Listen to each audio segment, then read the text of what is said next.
Apparently so far, I haven't really included rogues at all in my builds. That's about to change today. Welcome to the Attic Dungeon. My name's Sam, and whether you want to be a combat medic or actually survive getting hit in the face, I'm here to help you with everything.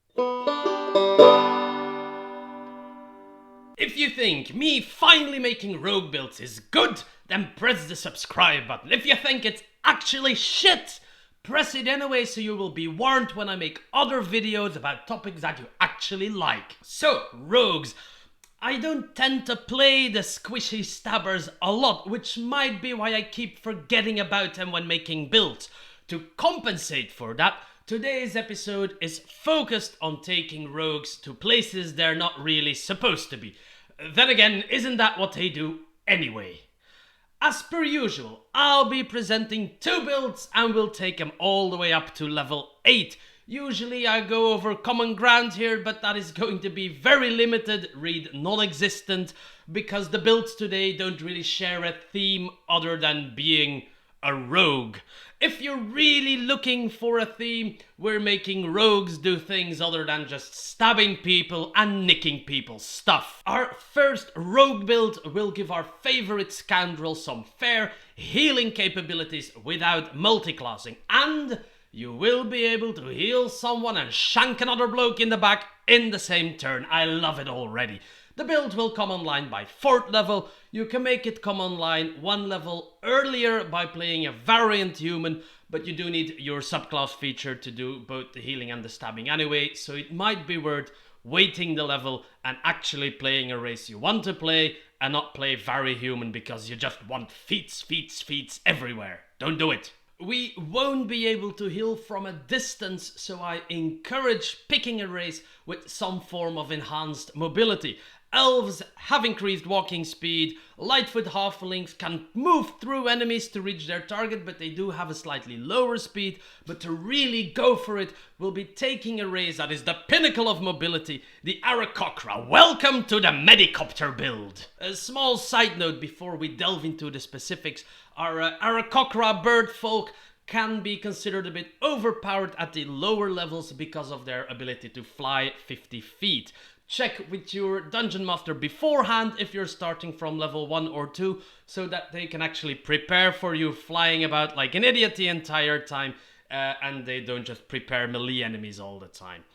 Now, our birds get a +2 bonus to dexterity and a +1 bonus to wisdom.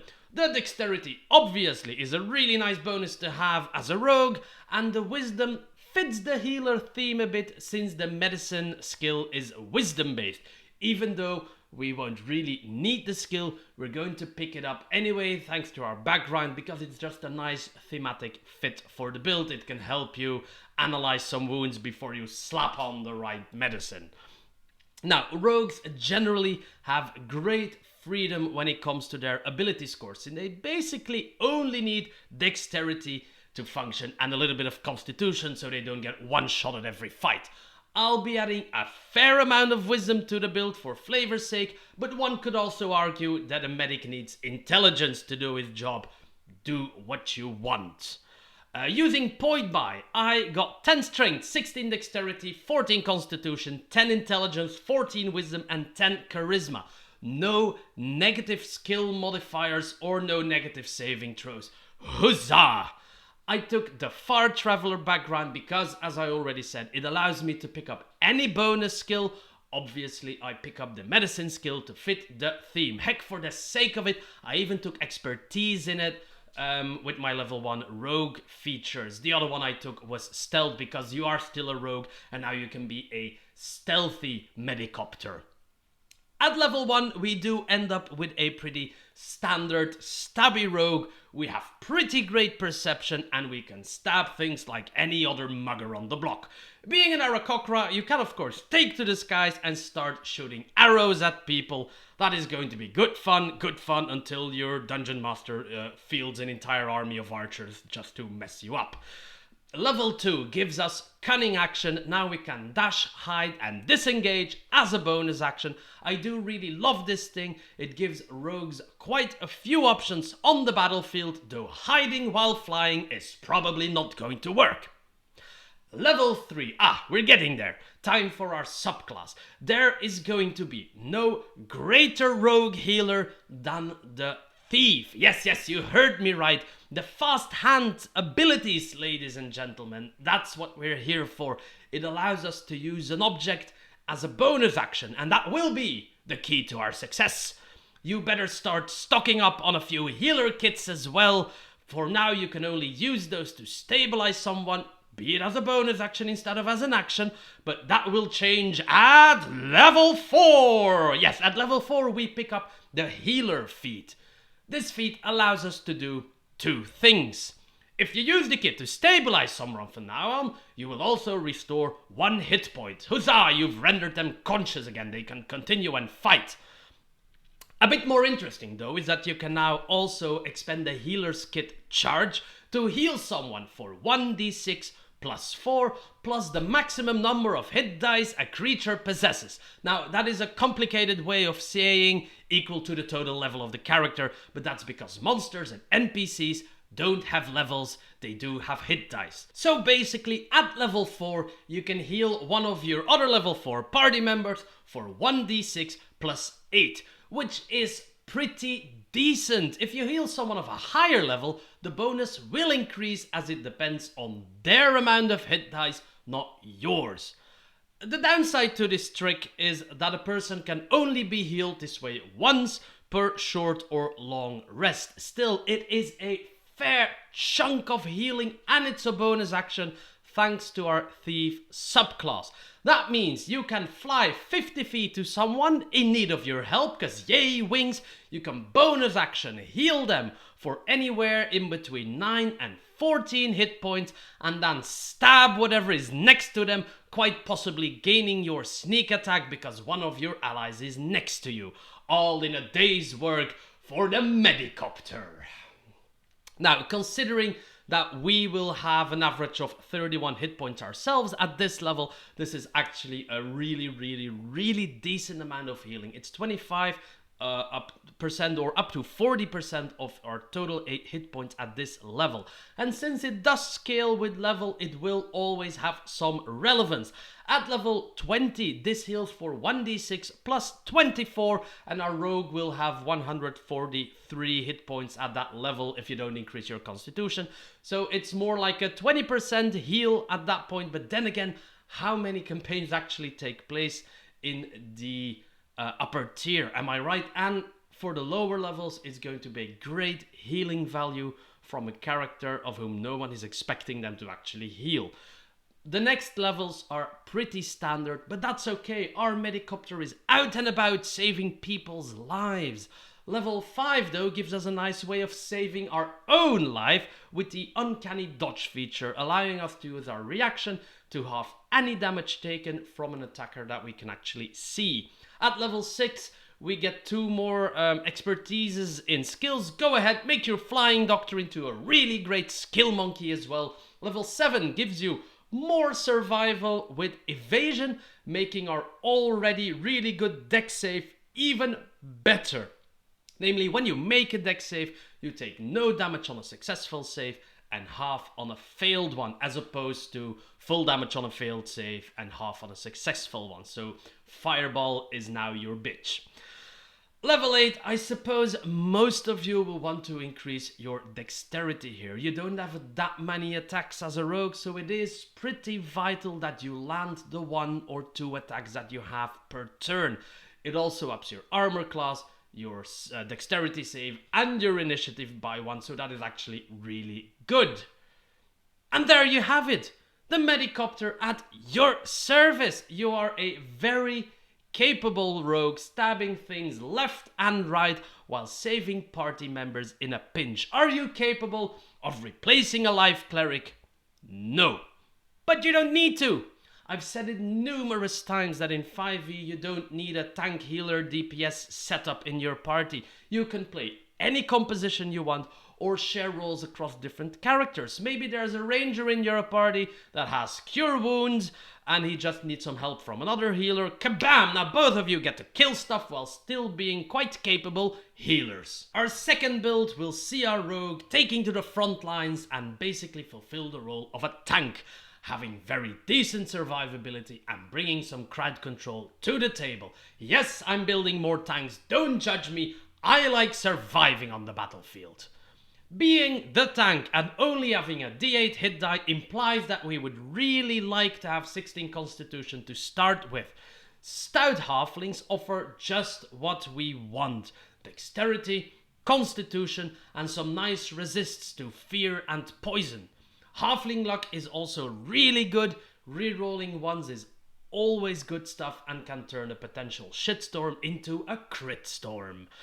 Good old trusty point buy yields us 10 strength, 17 dexterity, 16 constitution, 14 intelligence, 8 wisdom and 8 charisma. Yes, the odd dex stat matters, and the 10 strength is advised because we'll be carrying some heavier gear around. So again, at level 1, our rogue is pretty standard, but he is a pretty beefy chap with his 11 hit points. Level 2 again is cunning action. Personally, I think the disengage action is going to be the most useful one here, because being able to dance away from our enemies to help our allies is going to be a great help. Level 3, it is of course subclass time.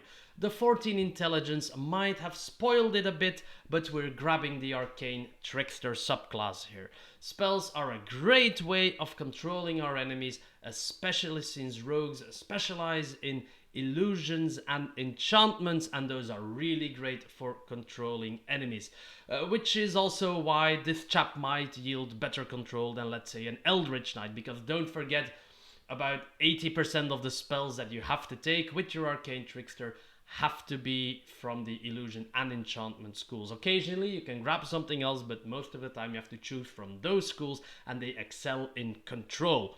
Cantrip wise, be sure to pick up Booming Blade. It is a nice way of forcing enemies to stay near us by making them go boom if they move away. Mage Hand is a given as well. I always thought it to be weird though that the Arcane Trickster gets a lot of extra abilities with Mage Hand, but they don't get the cantrip automatically. The last cantrip is up to you. I took my Minor Illusion for more shenanigans. Other people might enjoy Firebolt for a ranged attack spell. Our level 1 spells are going to be aimed at control, so stuff like Tasha's Hideous Laughter and Sleep are really great here. Sleep especially since it doesn't depend on our intelligence score, and at this level enemies will still have relatively low hit points totals, so you can still sleep a bunch of them with one cast. I also took Absorb Elements as my non-illusion enchantment spell. Shield will also be an option to bolster our own defenses, but we're already going to be cranking up our armor class in just a bit, so I took something to deal with elemental damage, and which can also yield bonus damage if applied correctly. To reach that higher armor class, we'll be grabbing the moderately armored feat at level 4. First, this feat bumps our strength or our dexterity, which is cool because now our dexterity is 18 at level 4, which is as high as you can get with point buy. Secondly, it gives us proficiency with medium armor and shields. So here we have some rapier and buckler, medium armor, tanky type. You could wonder if you couldn't get by on light armor, since having studded leather, the best light armor, and 20 dex gets you all the way up to 17 armor class, which isn't too bad. But having a half plate and a shield gives us 19 for now, and will make it even better.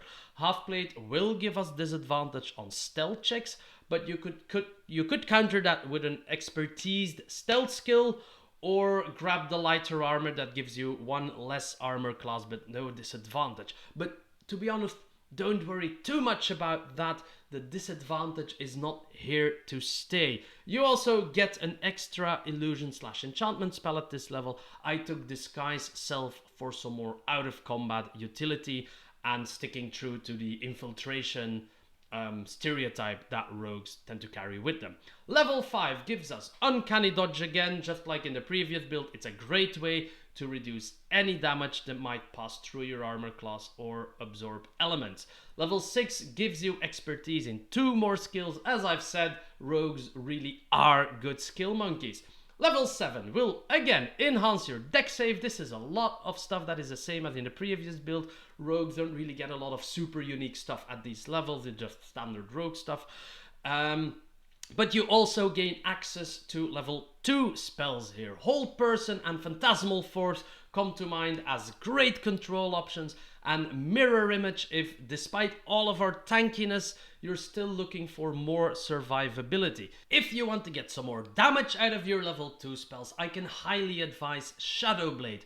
It's a bonus action spell. It allows you to create a Shadow Blade, obviously, which can damage people for 2d8 of psychic damage. So that's double the weapon damage, and you also have an easy way of bypassing physical resistances in case you haven't found a magical weapon yet. Also, if you attack in darkness or in dim light, you gain advantage on the attack, allowing you to immediately sneak attack as well. So it's actually a really good rogue spell. If you're not up for illusions or magical shadow swords, Suggestion might be a really good friend as well. It's another form of control. It's mind control. It's a really fun spell to play around with, so have a look at that. That's also an option. Level 8 is another feat, since we're already sitting on top of 18 dexterity and our armor class won't go up at this point because of our dexterity cap on medium armor. We can afford another feat, and that will be the medium armor master feat. It allows us to add a +3 dexterity bonus to medium armor instead of the usual +2, and it removes disadvantage on stealth checks from any form of medium armor. So wearing half plate and a shield now turns you into a 20 armor class stealth ninja. If you want more attacks, you could always stow the shield and dual wield short swords for a bit. It's your choice. You are pretty beefy anyway, and you still have your spells to back yourself up. At higher levels, you can kind of see where you take this chap. You could increase dexterity to 20 at any given point, or you might bump intelligence up to 16, which could be really good to keep your spells relevant as we get into the higher tiers of play.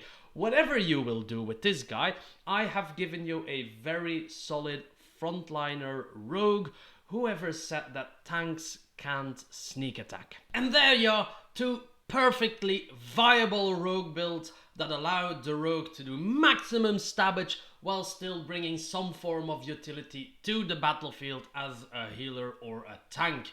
If you have other crazy rogue builds, do not hesitate to share them with me. We can have a chat about them down below in the comments, and if all goes well, I'll see you next time in the Attic Dungeon.